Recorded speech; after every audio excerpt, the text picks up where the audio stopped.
to the King of Kings.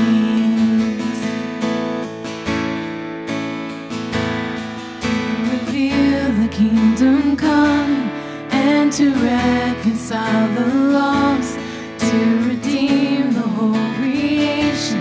You did not despise the cross, for even in your suffering, you saw through the other side. Knowing this was our salvation, Jesus for our sake you died.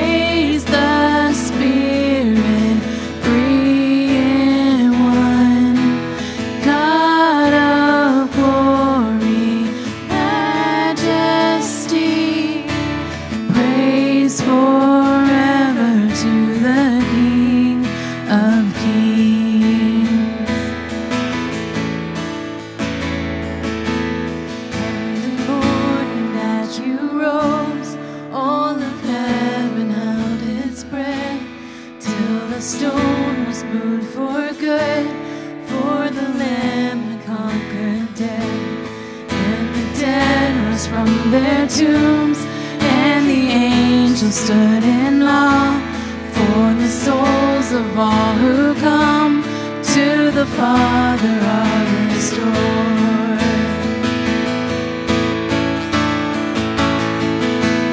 And the church in us was born, then the Spirit lit the flame.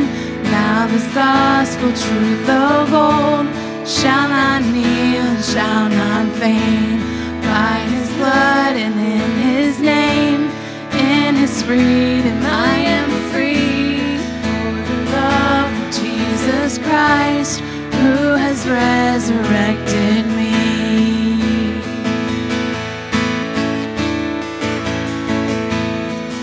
So praise the Father, praise the Son, the Spirit, three in one. God of glory, majesty, praise forever to the King of Kings.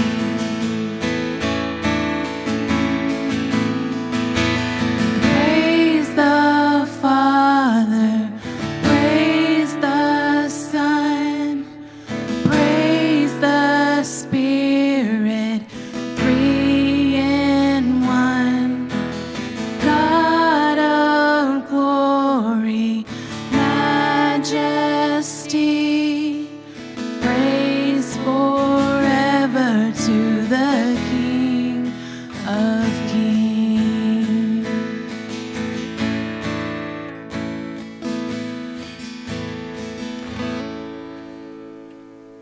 Thank you, Kelly and Heather. We appreciate you leading us tonight. Welcome. If you're online, we are glad that you are with us. We are glad that you're in the room. And for those of you that may not know, my name is George Dillard, and I am the senior pastor here. And we are studying the Gospel of Luke. We're in chapter 21, begin chapter 21 tonight. We'll be in verses 1 through 4. But we're also going to take a look at 1 Timothy chapter 6, verses 17 through 19, because this passage of Scripture will also help us to understand what Jesus is talking about a little bit more in Luke chapter 21. But before we get to that, we're going to just have a moment of praise and celebration, and give you an opportunity in the room here to share in the Lord's Supper. You know, this is something that I think is important for the church. Jesus said, "Do this in remember me." I think it's a good idea that when we get together, especially to study his word, that we remember him. And so tonight, during these next couple of songs, if you're in the room, you can go to one of the tables where the candles are lit during those songs. You can celebrate Jesus Christ. But I want to remind you that you can also make a proclamation to the world that you believe that Jesus is the Christ, the Son of the living God. You know, the Apostle Paul in his letter to the Corinthians said, every time we do this, we tell the world that we believe. And so if you'll stand with me, we'll have a word of prayer, and then we will have a couple of moments just to decompress, you know, let the world kind of fade behind us for a minute so we can focus in on the word and the truth of Jesus Christ. So pray with me. Father, we praise you and we give thanks for all that we have, because we know that everything that we have, you've given to us to manage and to use for the kingdom. And Father, we ask that you open our hearts and minds tonight as we study your word, that you give us just a moment as we contemplate your truth to also focus in on your Son Jesus, who gave his life and the power of his resurrection so that we might be yours eternally. And we give you praise in his precious name. Amen.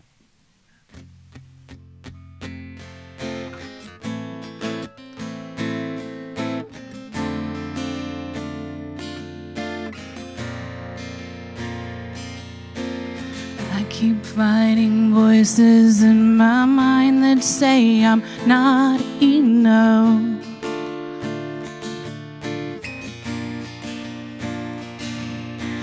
Every single lie that tells me I will never measure up.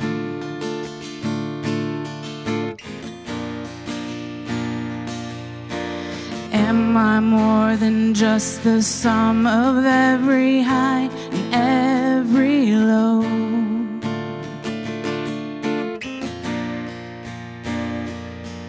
Remind me once again just who I am, because I need to know. Ooh, oh, you say I am loved when I can't feel a thing. You say I am strong when I think I am weak. You say I am held when I am falling short. And when I don't belong, God, you say I am yours. And I believe, oh, I believe what you say of me.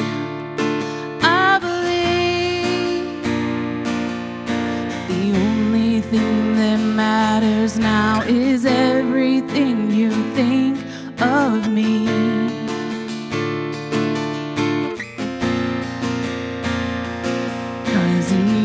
I find my worth in you. I find my identity. Oh, you say I am loved when I can't feel a thing.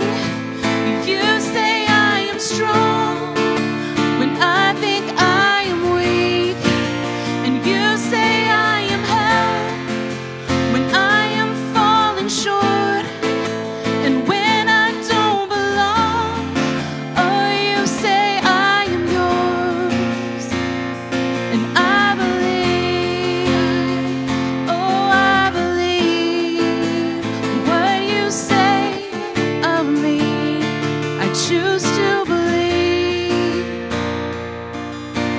Taking all I have and now I'm laying it at your feet.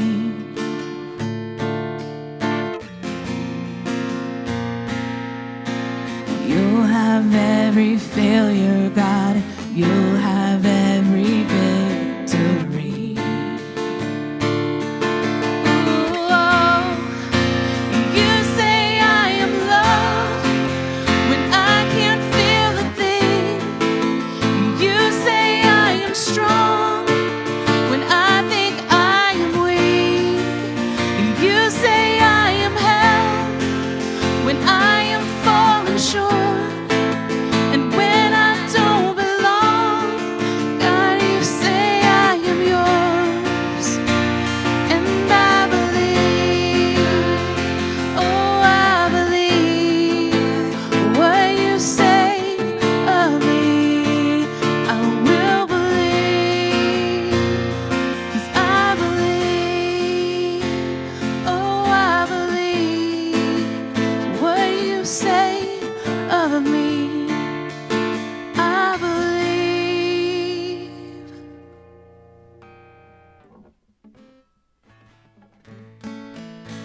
song again. Whatever may pass and whatever lies before me, let me be singing when the evening comes. Bless the Lord, oh my soul, oh my soul. Worship His holy name. Sing like never before, oh my soul. I worship Your holy name.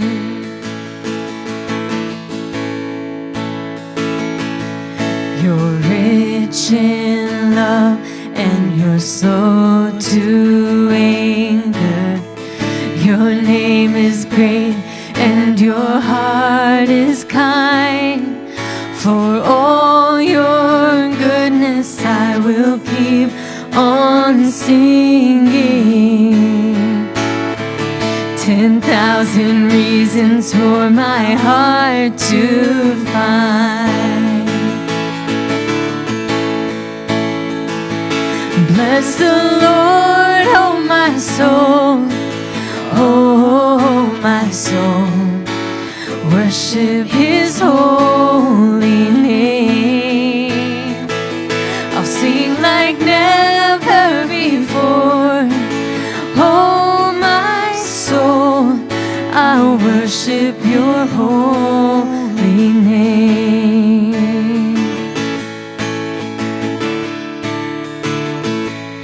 And on that day when my strength is failing, the end draws near and my time has come, still my soul will sing Your praise unending. 10,000 years and then forevermore.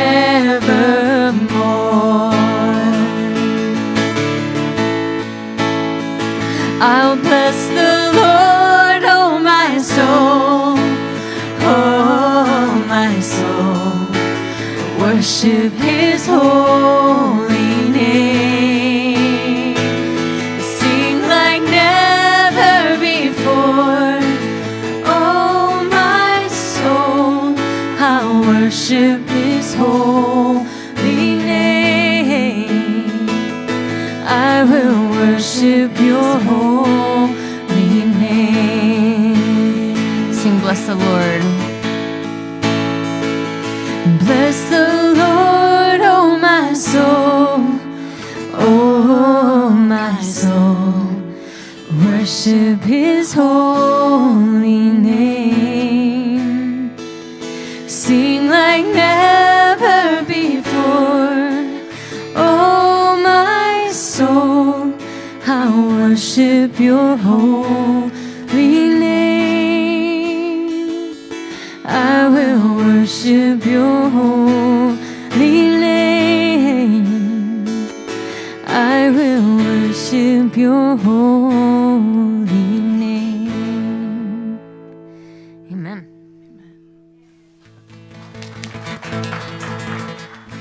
Thank you. So Luke chapter 21, verses 1 through 4, and I'm going to read it in the New International and the Message translation for you. And then, as I said, in a bit, we'll look at 1 Timothy chapter 6, is verses 17 through 19. But right now, as Jesus looked up, He saw the rich putting their gifts into the temple treasury. He also saw a poor widow put in 2 very small copper coins. Truly I tell you, he said, this poor widow has put more than all of the others.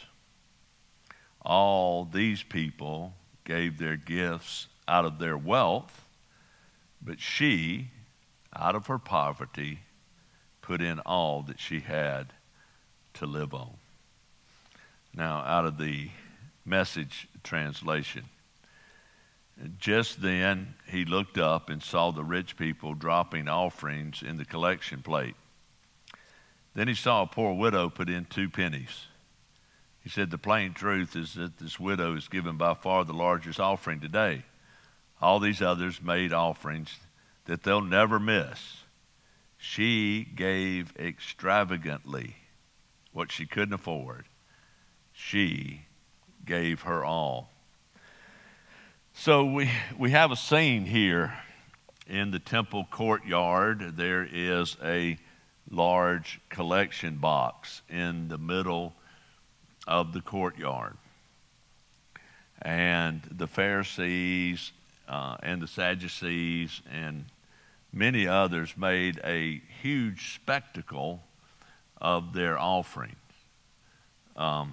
We get a little glimpse into what it might look like when Jesus talks about the Pharisee and the everyday man praying. And he said the Pharisee liked to stand out in public and lift his hands and say, prayers like, Father, thank you that I'm not a sinner like this man.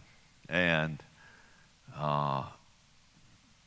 they would stand in line sometimes and make a very public spectacle of their offerings. This, is my offering to God. Thank you, God, for blessing me more than any other person. And they would pour their offering very loudly because, back in those times, the money was not paper. It was coins, and so they would make a very loud public display. And so Jesus is in the temple courtyard, and so he's had this discussion with the Pharisees, and as that has wrapped up, the offerings are coming. Jesus sees the rich putting their offerings in, and in the midst of all this widow woman comes up and drops in 2 copper coins that equal probably in today's money less than a penny. And Jesus sees this as an opportunity to teach his disciples, and he says, I want to tell you something. This woman gave the largest gift today.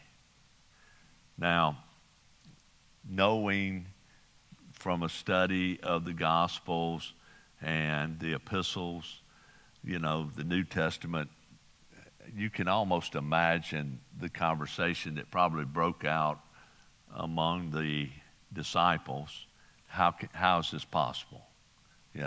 I can almost hear the Apostle Peter go, now Jesus, I'm no mathematician, but I don't see how this woman's gift equals that last fella that dropped all of those coins, large coins, into the temple treasury. And so Jesus gives them a lesson in kingdom management of wealth. So we want to take a look at it, and there's a few things that stand out in this passage of Scripture for me that I want to share with you this evening. And the first one is right there in verse 1. Why we do something is important, as important as what we do. Now I don't want anybody to be mistaken. We have things that we have to do. Jesus' last instruction to the disciples and to the church is, go, therefore. In fact, this past Friday night, I had an opportunity to preach in Guatemala City to the Aleem Central Church there that we have a relationship with, and I began the message by saying we have two jobs: be disciples, make disciples, and that requires us to do something. But Jesus here is clearly pointing out, not just in verse 1, but he starts the thought in verse 1, that what we do matters, but why we do it matters more. Okay? If we're just trying to check off the boxes, that's one thing. But when we are demonstrating our surrender to Jesus Christ as our King, when we are transforming our minds and changing the way that we look at everything in our world, then why we do things changes, and we're not doing it to earn God's favor. We're doing it because we're thankful for God's favor. And so we don't earn God's grace, but we give thanks for God's grace. We don't earn God's mercy, but we give thanks for God's mercy. And the fact that wherever we are, he's already there. And that's a beautiful thing. You know, I shared on Sunday as we were standing in Guatemala on a hill where we had just built this church building. And just a little background on that whole scenario. 5 weeks ago, we had no idea that we were going to be building the church. About 4 weeks ago, Herlindo, who is the one that coordinates where we build houses and where we build churches, came to me and said, "Hey, can y'all build a church when you go to Guatemala?"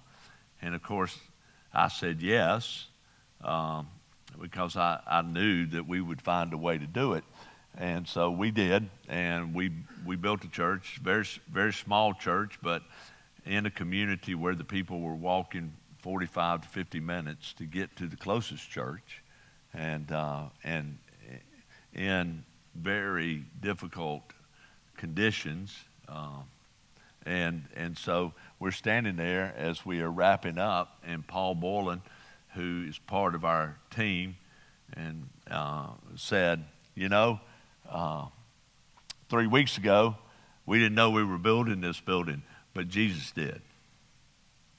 And so, you know, what this woman is demonstrating in her life and by her actions is that she believes that God is on the other side of that collection box already, and that she's trusting him with everything in her life. And so the size of our trust in God determines the size of your gift. See, Jesus says that these people gave out of their abundance. And it's hard for people, for us to wrap our heads around this idea. You know, a few years ago, a very wealthy American gave $1 billion to the UN, but he still had $6 billion. I think it was somewhere. It's some ridiculous amount, and somebody asked me what I thought about the gift, and I said, well, you know, it is a large gift, but I'm pretty sure that I could make it on $6 billion. You know, I mean, that's not sacrifice, and that's trusting something more than we trust God, and you know that whole idea of trusting God. You know, I'm not suggesting that you empty your bank account. What I am suggesting, though, is that you take a look at your trust in God. You know, a very, very good friend of mine had a birthday today, and I wished her happy birthday. And Of course, we had a conversation, and she reminded me years ago, this is probably 25 years ago, she came to me and she said, her and her husband came to me and said, "Oh, so what's this tithing thing?" And I said, well, it is the idea that we give 10% of our wealth, what God has blessed us with the belief and the trust that God can do more with the 90% than we could if we kept the whole 100. And I remember very vividly, we were in my office, and she and her husband looked at me and she said, "I don't know if we can do 10%. And I said, "Well, what do you think you can do?" And they talked, they whispered to each other, and they said, "We think we can do 5%. And I said, "Well, why don't you try it?" I said, "But here's something that you need to know that I've discovered is you can't outgive God." And so they said they would. And then it was probably about a little over a year later, they came and they said, "Hey, we want to tell you something." And I said, "Okay, yeah, I'm always interested in what's going on in your life." And she said, "We started giving 5%, and after about a month and a half, maybe 2 months, we sat down and we said, we don't even miss it. So let's do 7.5." And so they started doing 7.5. And after a month or so, they sat down and they said, "Hey, you know what? We're not even missing it. It's like, it's not, nothing's changed." They said, "Let's do 10. And she said, so we started doing 10. We sat down a couple of months after that, and we said, "Man, it seems like we have more than we had before we started giving." And she said, "So let's try 15.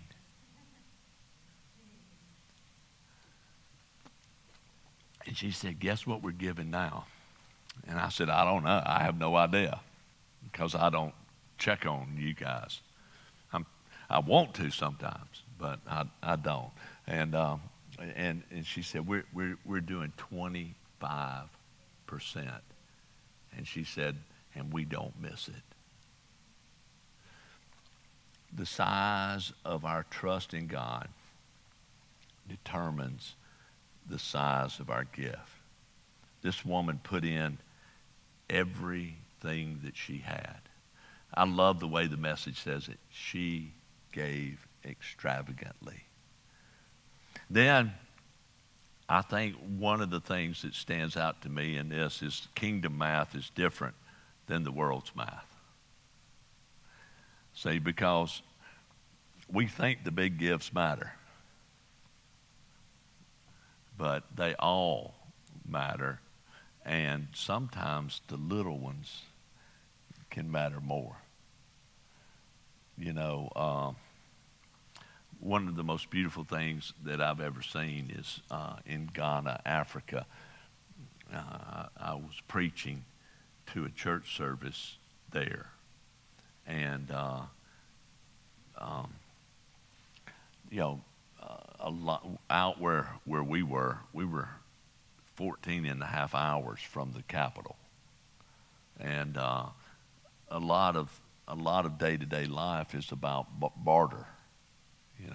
I've got some eggs, you give me some corn, and so, but the offering time, and they dance for the offering.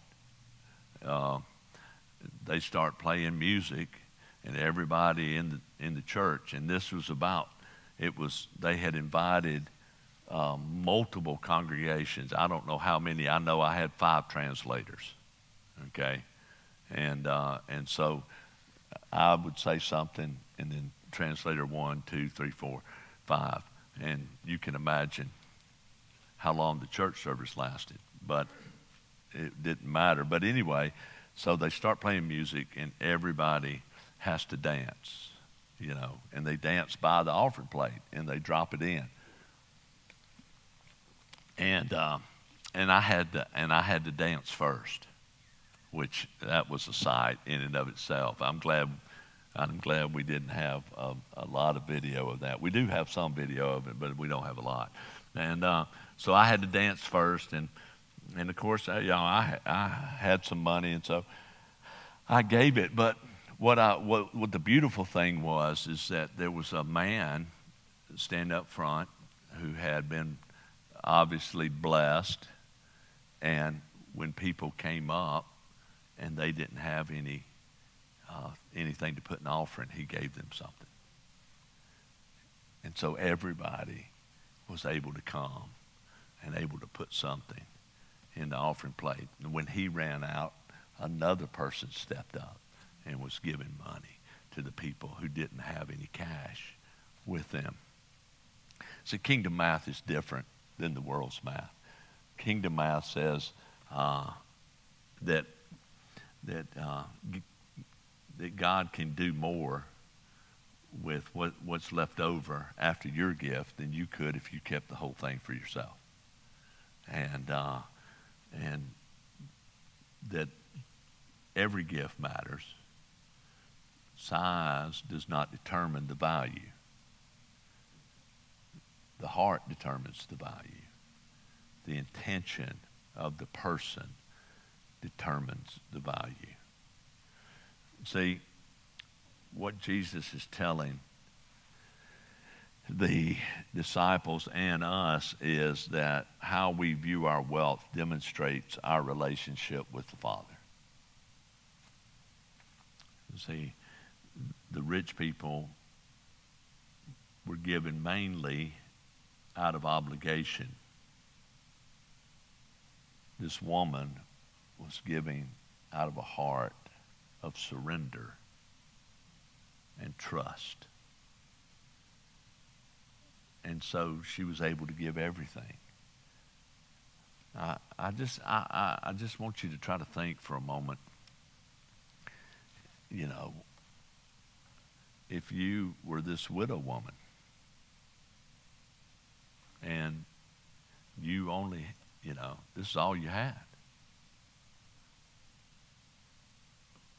would we even be participating in the process? It would have been easy to stand over to the side. And honestly, she could have been standing over to the side and collecting money. See, all she had to do was hold out her hand, and there were some people there who would have contributed to her, because to give alms to widows and orphans. In fact, doesn't Jesus' brother James write about that in his epistle? And he said, taking care of widows and orphans is undefiled religion in the sight of God. So, it's the purest form of action.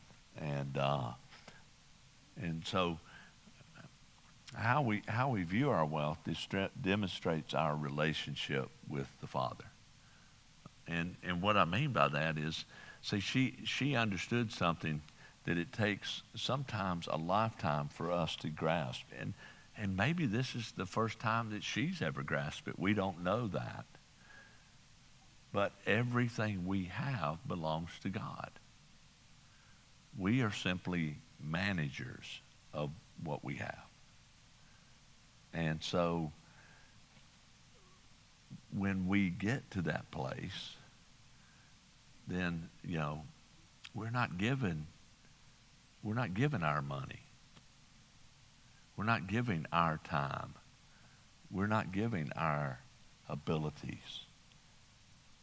We are just simply saying, thank you, Father, for what you've given me.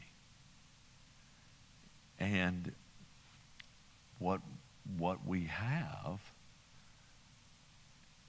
is unique to each of us, just as we are unique to God. And so I can't tell you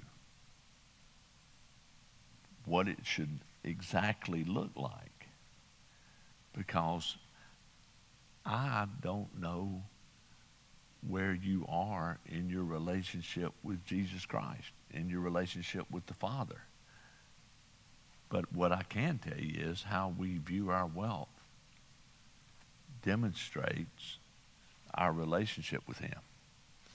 And if we view it as his, then it's going to change the way that we use it. Okay? And so, you know, there's a lot going on here, you know. Why we do something matters.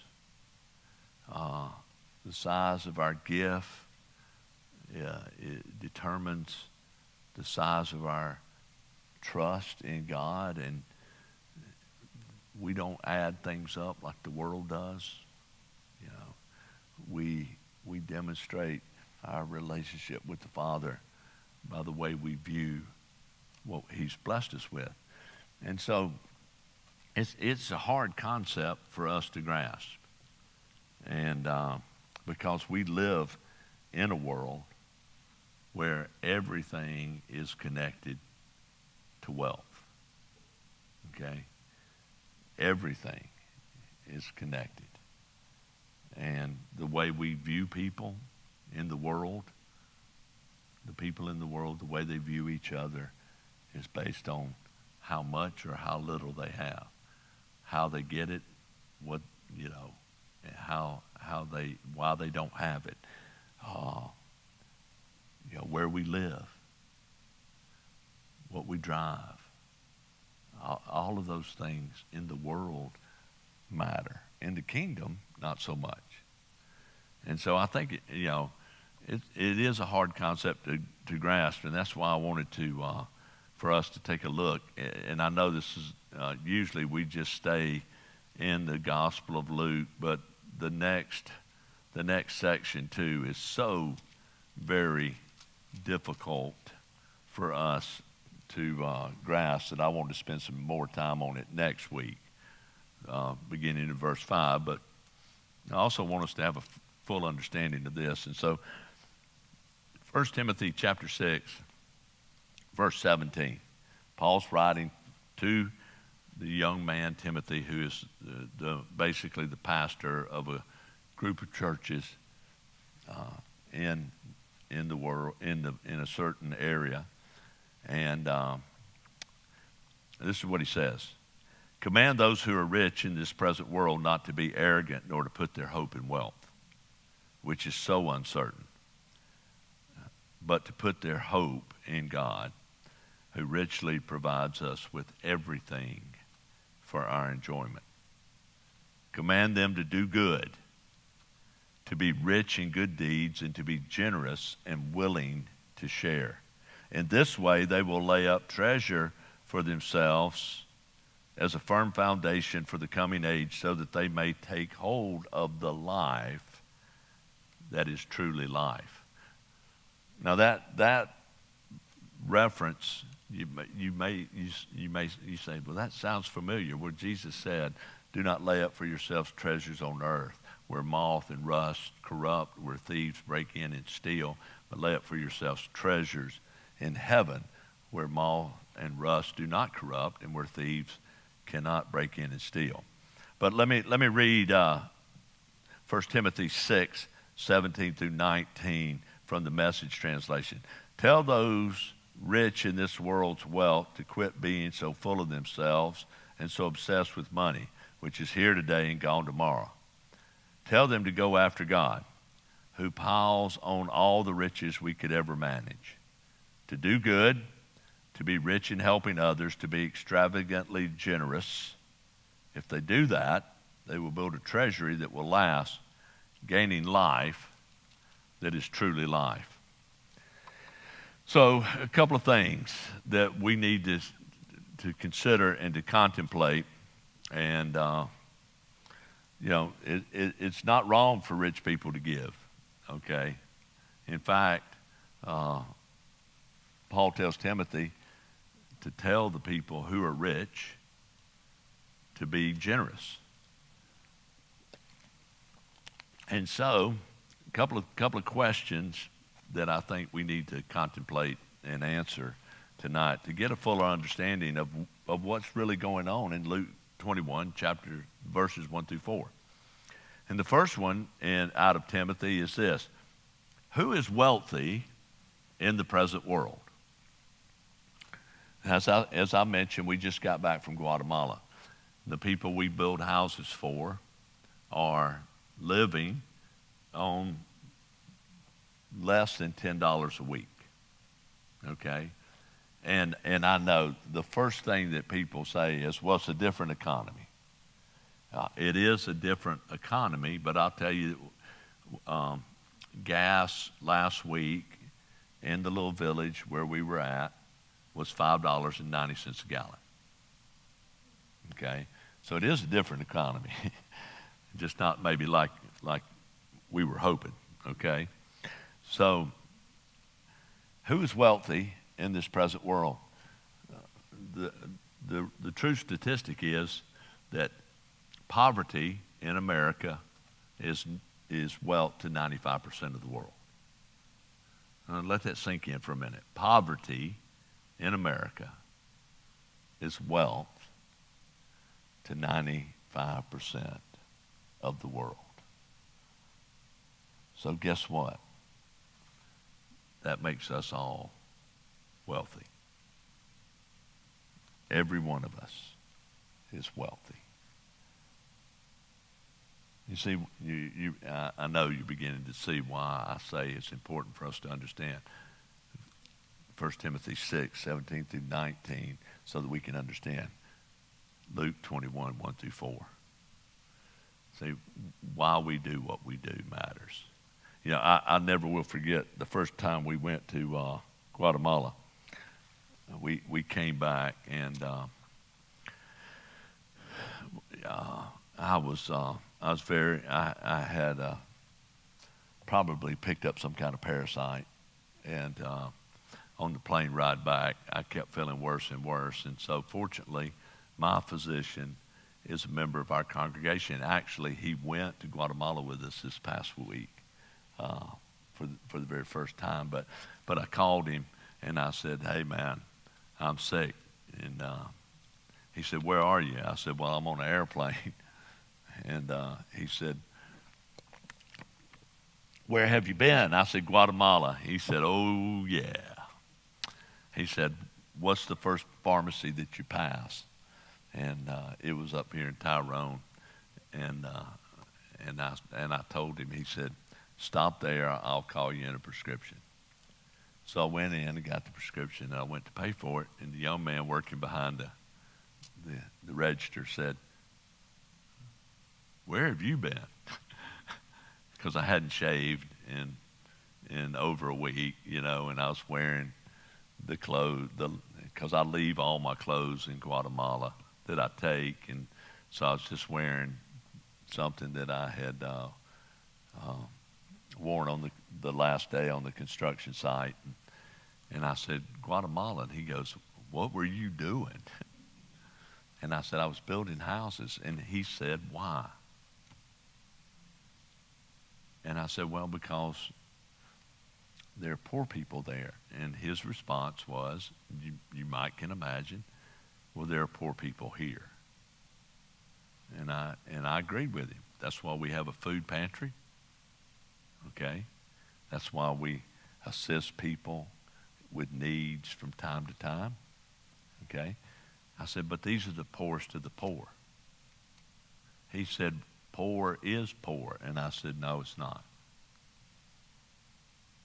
I said, these people are living on less than $10 a week. And he said, how much?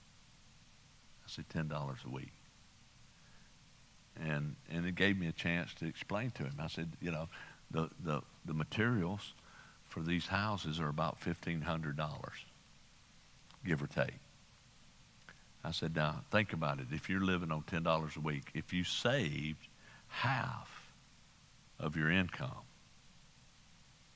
$5 a week, it would take you multiple years to save up enough money.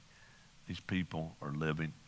There's a photo over here cycling through next to the replica of the Guatemalan houses that we built, and it looks like just, why did they take a picture of some sticks? Well, the reason is because a grandfather was raising his grandson. The parents had died in an accident, and so the grandfather, there it is, right there, perfect timing, and that was their house. They had tarps stretched over those sticks, and the night before we built the house, somebody stole his tarps. Okay, so he and the grandson slept out in the open that night. We're wealthy. Why we do what we do is important. But we also need to understand that the size of our trust in God determines the size of our gift. The kingdom math is different than the world's math. And that how we view our wealth demonstrates our relationship with God. The second thing is here, and this is a tough question for people that live in the United States. Where is your hope placed? My dad was a very pragmatic man, and he always used to say, "We have in God we trust" printed on the right thing, because for most people it is their God, because it determines how they see other people. It determines how they treat other people. It determines how they respond to needs. And I never will forget, my dad, just like everybody else, struggled with this whole idea of just putting money in an offering plate, you know. My dad didn't become a Christian until I was 18 months old. And so he struggled with that. My mom was the driving influence in him coming to a place, and he surrendered his life to Jesus. And when I was about 5 years old, we were in church, and there was a missionary there. And the missionary told about their work with orphans and widows in Africa. And so I'm 5 years old, so this is 1963. And my dad had 2 20s and a 10 in his wallet. And when the offering plate came by, he put the $50 in the offering plate. And he told me later, when I was a little bit older, he said he put it in, and his first his initial reaction was to grab it back out, but he didn't. When we got out to the car, he told my mom, he said, "Now don't be mad, but I gave all of our cash for the rest of the week in the offering plate." And she said, "Don't worry about it. God will take care of it." So the next morning he went to work. He's sitting at his desk, and he's still worried about what's going to happen because he hadn't made this transition yet. He's a little worried about what's going to happen, you know, to his family, because he doesn't have any cash. There's no money in the checking account and all like that. And so he's sitting there at his desk, and one of his coworkers walks by and throws an envelope on his desk and says, "Here you go, Dillard." And Daddy said, "What's this?" And he said, "Well," he goes, about 3 months ago, I was struggling a little bit, and I borrowed $20 from you." And he said, "You never asked me for it." And my daddy told me later, he goes, "I honestly forgot I let him borrow it." But he goes, "You never asked me for it. I appreciated that." He said, "I'm back on my feet. Things are going well. And I wanted to pay you back, and I put a little something extra in there for you." So my dad opened the envelope, and there's 5 $20 bills in there. And he said he looked up. You know, we don't have to look up, but we tend to do that because we think about God being up there instead of right here. But he looked up and he said, "Oh, okay, God, I get it." And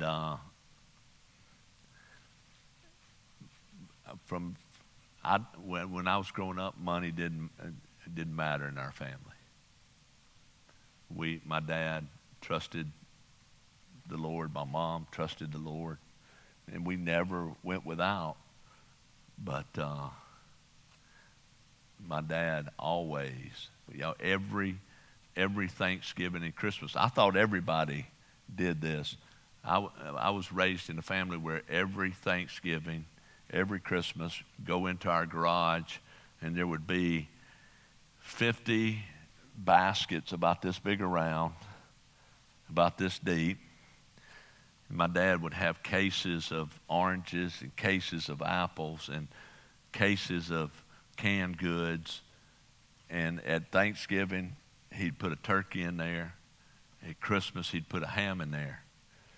And this was the most fun for me as a little boy.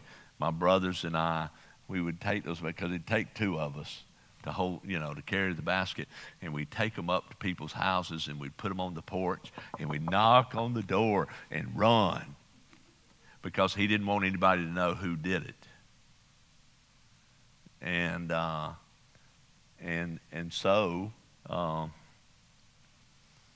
that's the legacy that he placed in me, and and my mom placed in us, and I believe that's part of the reason why that I and my youngest brother are pastors today, because it was demonstrated for us to trust God, to put our hope in Him, because everything in this world passes away. See, the question we have to ask ourselves is, are we generous enough to share?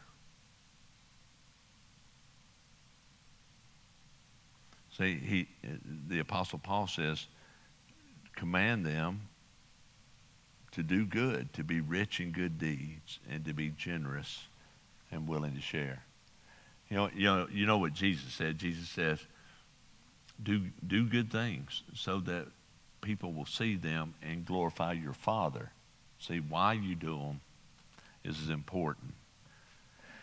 But here's the thing, and this is why I ask, are we generous enough to share? For God so loved the world that He was generous, and that He gave everything that was needed so that we could be saved. Our desire is to be children of the Father. Our desire is supposed to be like the Master, who Paul says in Philippians 2, even though He was equal with God, He didn't see that equality with God as something to be grasped or held on to, but He emptied Himself for our sakes, so that through His obedience on the cross, we might be saved. Are we generous enough to share? But see, that takes a kingdom mindset. It takes a kingdom mathematics, that we believe that God is able to do more with what we have after we share than we could if we held on to it ourselves. That we trust God enough to believe that everything that we possess is His anyway. And that's why you rarely ever, if ever, every once in a while, I'll lapse into the old nomenclature, but I've tried to throw it off, and I rarely ever say, give back to God, because we're not giving God anything. It's a mindset. It is and here's the beauty of it is God said when his people are generous with just 10%. Just 10%. That everything that the world says that people need, housing, clothing, clean water, and food, be taken care of. Here's an interesting statistic. If everybody in the United States that attended church last Sunday gave 10% of their wealth in the United States, not in the world, just everybody in the United States who attended church, not everybody who claims church membership, just the people who showed up. If they gave 10% of their wealth, do you know that every ministry in the church would be funded? Every missionary would be completely funded, and that we could eradicate the housing shortage for people like the people in Guatemala, the food shortage, and the clean water. Yeah, there are children in Africa who are going to die from diseases that could be cured with over-the-counter drugs that you can buy at Walmart. Are we generous enough to share? Well, it depends on where our hope is. And this is the one that gets most people. And we're just about out of time, so I want to wrap up with this. Are we thinking about the future? See, because that's the main reason that most people hang on to what they've got. It's for the future. And, but are we thinking about the real future? See, I don't care how wealthy you are. I don't care where you live, what you drive, what clothes you wear, whatever. One day, it ain't going to matter. I do a lot of funerals.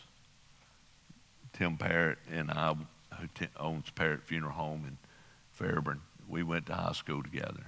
And so he has called on me quite a bit to do funerals. So I do a lot of funerals. I've been in the ministry 40 years, done a lot of funerals. Never seen a Brinks truck following a hearse. In fact, one of my favorite jokes of all time is this wealthy fella came to these three preachers in town, and he gave them $1 million apiece, and he said, "This is for you to use in ministry. The only thing that I ask is that when I pass away, that you come to my funeral and you put the money that I've let you use in the grave with me." And so 30 years later, the fella died, and the three preachers showed up at the funeral.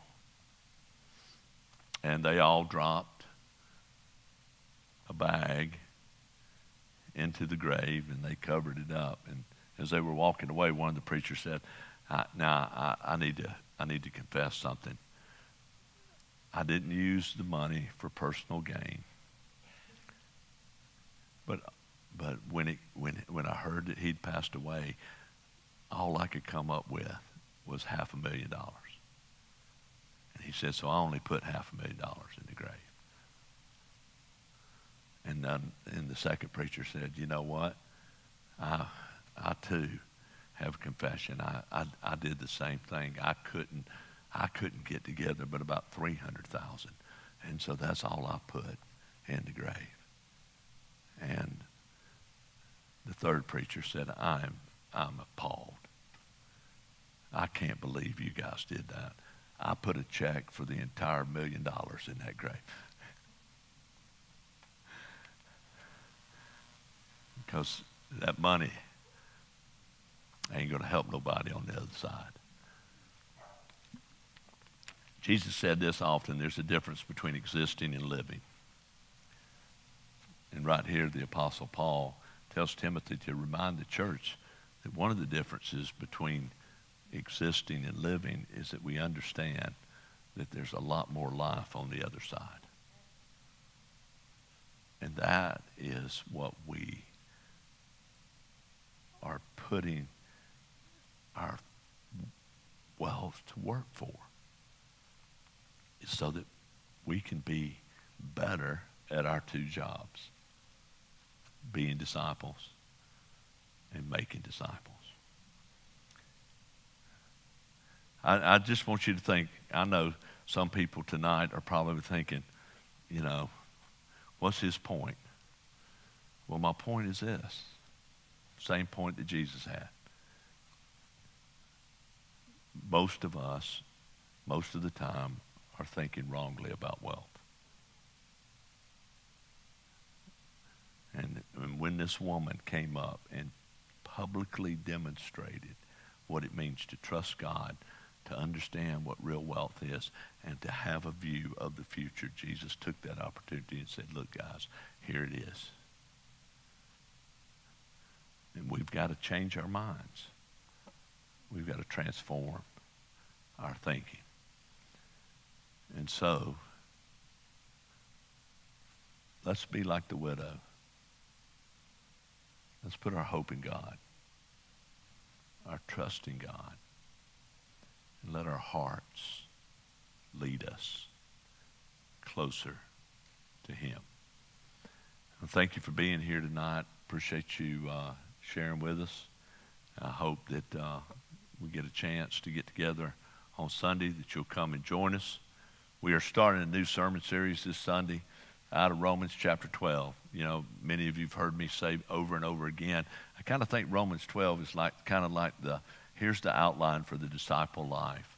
And so we're going to take 4 weeks. We're going to break that down. We're going to talk about the extraordinary life that comes when we transform our minds and know what the will of God is. Y'all have a great rest of the week. God bless you. Thank you for being here. See you soon.